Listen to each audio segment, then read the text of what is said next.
મિત્રો, પ્રેમ વંદન, જય શ્રી કૃષ્ણ, વાસુદેવ સર્વમ.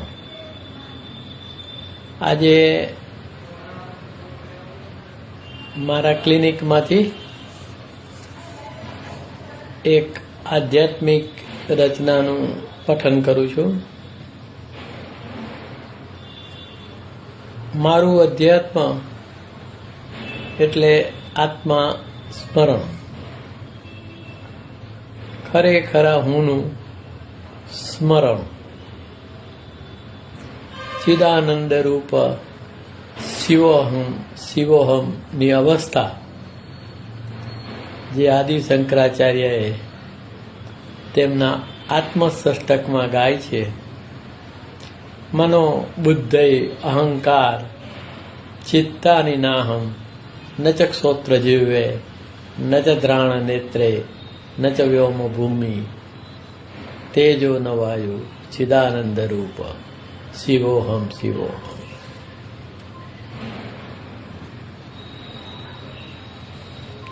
આગળ બીજા 5 ચરણો છે, એનો ઉલ્લેખ નહીં કરતા. આ નેતિની વાત બાદ પ્રાપ્ત થતી એક અનેરી અવસ્થા છે, જે શબ્દાતીત છે, અનુભવ ગમ્ય છે. ગુંગાનો ગોળ ના સ્વાદ બરાબર છે. પ્રબુદ્ધોએ એને જુદા જુદા શબ્દોમાં નિરૂપી છે. શિવોહમ, ચિદાનંદ, આત્મસ્મરણ, બ્રાહ્મી સ્થિતિ, અહમ બ્રહ્માસ્મિ વગેરે વગેરે. એ રચના એના સંદર્ભમાં છે કે હવે હું ખાલી આત્મ સ્મરણમાં છું. હવે હું ખાલી આત્મ સ્મરણમાં છું. હવે ના કોઈ વેતરણમાં છું. આપણું સામાન્ય જીવન તો નામ, રૂપ, રંગ અને મન, બુદ્ધિ, ચિત્તથી દુન્યવી વેતરણમાં જ પડેલું હોય છે. પણ આ આત્મસ્મરણની જે ઉચ્ચતર અવસ્થા છે, એક સાવ ખાલી ખમ છે. એ એક અનેરું વૈશ્વિક સ્પંદન છે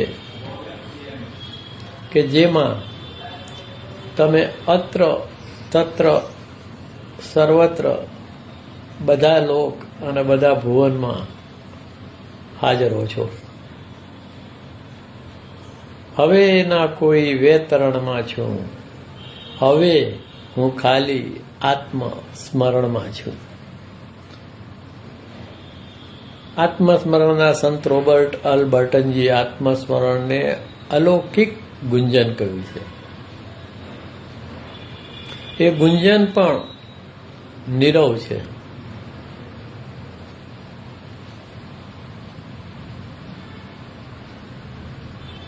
એક બહુ શાંત અપદીપ થઈ બુદ્ધે કહ્યું એમ બેસી જવું, એ અવસ્થા છે.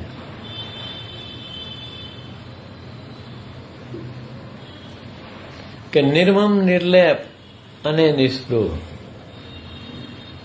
કોઈ મમતા નથી, ક્યાંય લિપ્ત નથી અને કોઈ પણ જાતની સ્પૃહા નથી. જલકમલવત કે નિર્મમ, નિર્લેપ અને નિસ્પૃહ ના મન, બુદ્ધિ કે કરણમાં છું. નિર્મમ, નિર્લેપ અને નિસ્પૃહ ના મન, બુદ્ધિ, કરણમાં છું. હવે હું ખાલી આત્મસ્મરણમાં છું. હવે ના કોઈ વેતરણમાં છું. આ જે ઉચ્ચતર અવસ્થા છે, ઉચ્ચતર ભાવ અને વિચાર કેન્દ્રમાં સ્થગિત થવાની અવસ્થા છે એ એક કરણ મુક્ત સાધના છે.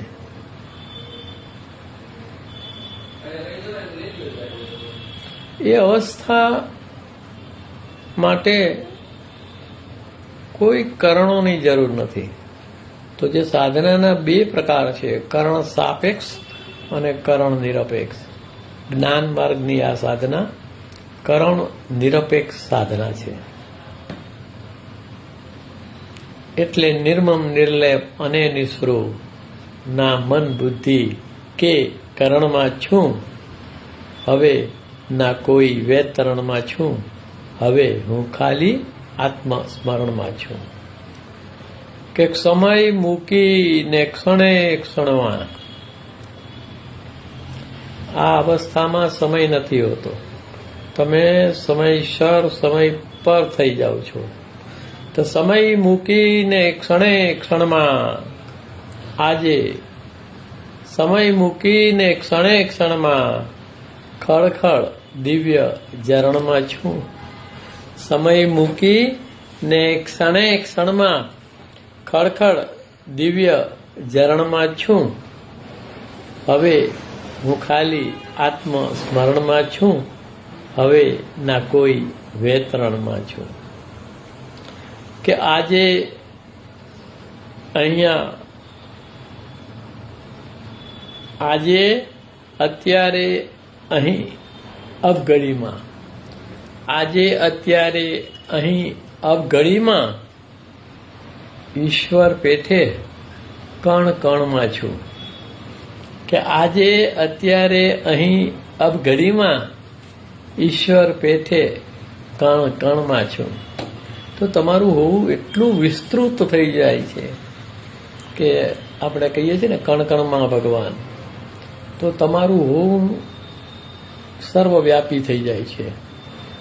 આજે અત્યારે અહીં અબઘડી ઈશ્વર પેઠે કણકણમાં છું હવે, ના કોઈ વેતરણમાં છું હવે, હું ખાલી આત્મસ્મરણમાં છું. પ્રકૃતિને 8 ભાગોમાં વહેંચી છે. મન, બુદ્ધિ, ચિત્ત, અહંકાર. ગીતામાં શ્લોકમાં એનું વર્ણન છે. એના સંદર્ભમાં આ ઉક્તિ છે કે 8 પ્રકારની પ્રકૃતિઓ પર, 8 પ્રકારની પ્રકૃતિઓ પર જે છે એ દિવ્ય ઝરણમાં છું. વિના પ્રકૃતિ અષ્ટદા મનો બુદ્ધૈ અહંકાર ચિત્તાની નાહમ.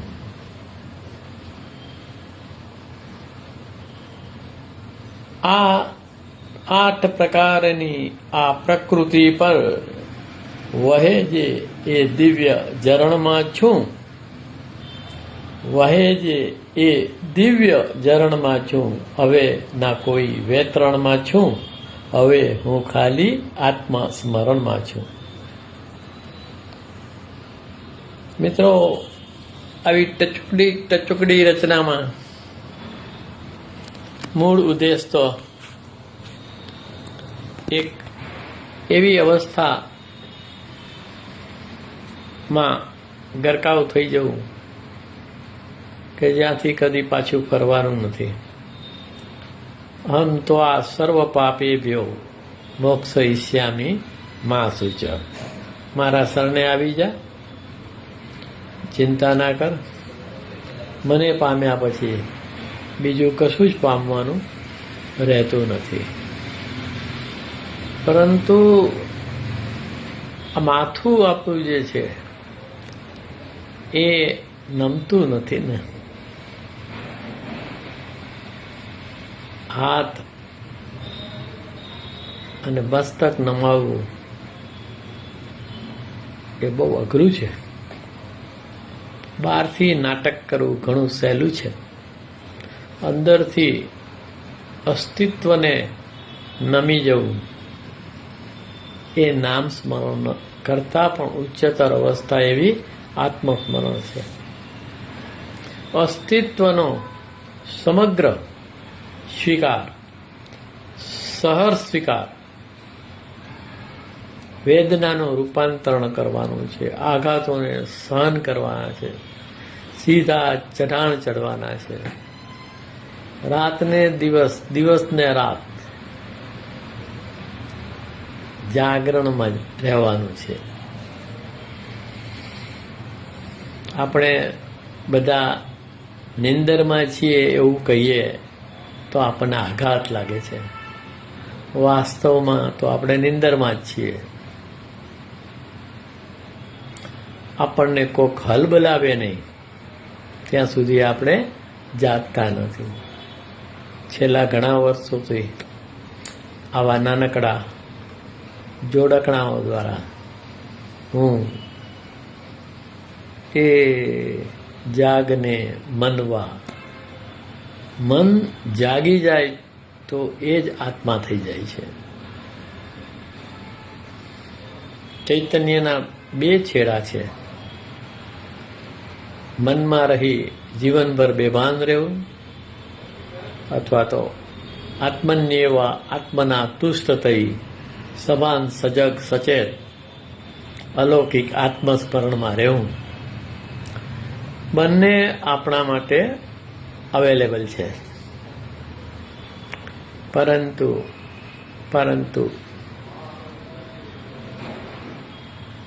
આપણે ભીતર જવાનું ટાળીએ છીએ. અહમ આત્મા ગુડા કેશો સર્વભૂતાશય સ્થિત અહમ આદિશ્ચ મધ્યમ ચ ભૂતાના મંત એવ ચ.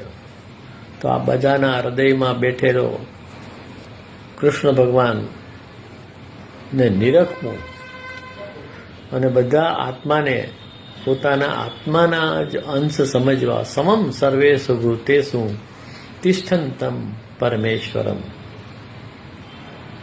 સમોહમ સર્વભૂતેષુ તિષ્ઠન્તમ પરમેશ્વરમ. તો હું તું આ તેમાં આપણને જોવા, જે છે તે છે એ છે એનો સ્વીકાર કરીને આપણે વર્તમાનની હાજર ક્ષણમાં સમયસર સમય પર ગોઠવાઈ જવું એ જીવનનો મૂળ હેતુ છે. એની સાધના માટેનો સારામાં સારો સમય તત્ક્ષણ છે, આ ક્ષણ છે. સીધી કે આડકતરી રીતે બધા જ પ્રબુદ્ધોએ વર્તમાનમાં રૂડી રૂપાડી આજ, અને એમાંય અબઘડી છે રળિયામણી. પ્રેમ વંદન. જય શ્રી કૃષ્ણ. વાસુદેવ સર્વમ. આ આધ્યાત્મિક જોડકણાઓ જો આપને ગમતા હોય તો મિત્રોને શેર કરવા અને મારી યુટ્યુબને સબસ્ક્રાઈબ કરવા, લાઈક કરવા નમ્ર વિનંતી. પ્રેમ વંદન. જય શ્રી કૃષ્ણ. વાસુદેવ સર્વમ.